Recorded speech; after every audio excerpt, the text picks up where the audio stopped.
Long ago, in a deep, dark forest, where even wild animals feared to walk at night, there lived an old, wandering saint. People from faraway villages called him Baba Rahmat. He was about 60 years old, with a frail body but eyes that still carried a sharp, mysterious glow.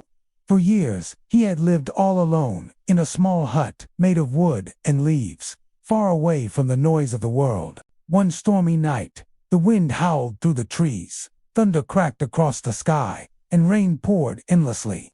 Baba Rahmat sat inside his hut, lost in his quiet thoughts. Suddenly, knock, knock, knock. The sound of someone banging on the door broke the silence. The old saint was startled. Who could come here at this hour, in this deserted forest, he wondered. When he opened the door, he froze for a moment. There stood a young girl, soaked in rain, trembling with fear. Her eyes were wide, filled with terror. "Father, my name is Noor," she whispered. "I come from the village of Noor. Some cruel men were chasing me. Their eyes were filled with evil, and I had nowhere to go. I ran and ran until I found your hut. Please, save me." The saint's heart softened. "Come inside, child. No harm will touch you here," he said gently. Noor entered, shivering, her wet clothes clinging to her fragile frame.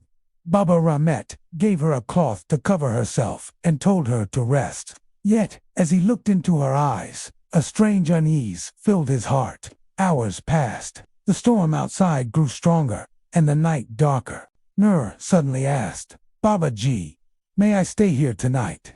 I am too afraid of the forest." The saint agreed. But as she lay down to sleep, he noticed something strange. Her beauty glowed unnaturally in the dim lamplight, and her voice carried a hidden sorrow. Soon, Noor began to cry softly.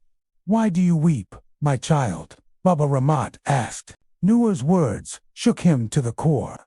"I am not what you think. I am not just a girl. I am a wandering soul, a spirit trapped in this world." The saint gasped. She then told her tale, how long ago she was cursed by a dark force, bound by a wicked spirit that lived in the old banyan tree of her village.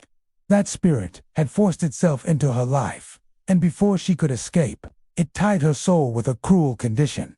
Her spirit would never find peace, until she spent the night with an old man. As she spoke, Baba Rahmat's heart trembled. Was this the real reason she had come? Before he could reply, a terrifying roar echoed outside. The saint rushed out and saw a monstrous figure, a demon with burning red eyes, sitting high on a tree. The demon leaped down and thundered, "I sent Noor to you. She is mine, and through her, I will trap you too." The truth struck the saint. It was all a trap. But Noor, now ashamed, lowered her head. "Baba, I did not know what I was doing. I only wanted peace. But he has been controlling me all along." The demon roared again, ready to attack. But Baba Rahmat raised his voice firmly. "Evil cannot tempt me. Your beauty, your lies, they are nothing before faith and strength of the heart." His words lit a fire within Noor. She stood tall, her fear gone, her eyes shining with courage. "Enough," she shouted to the demon. "I will no longer be your prisoner." In that moment, Noor's spirit awakened with power. She fought the demon with all her might.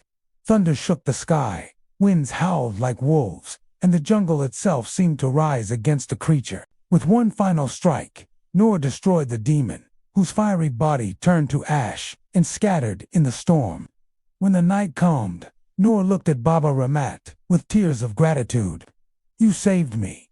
You gave me the courage to fight. I was about to lose myself forever." The saint smiled softly.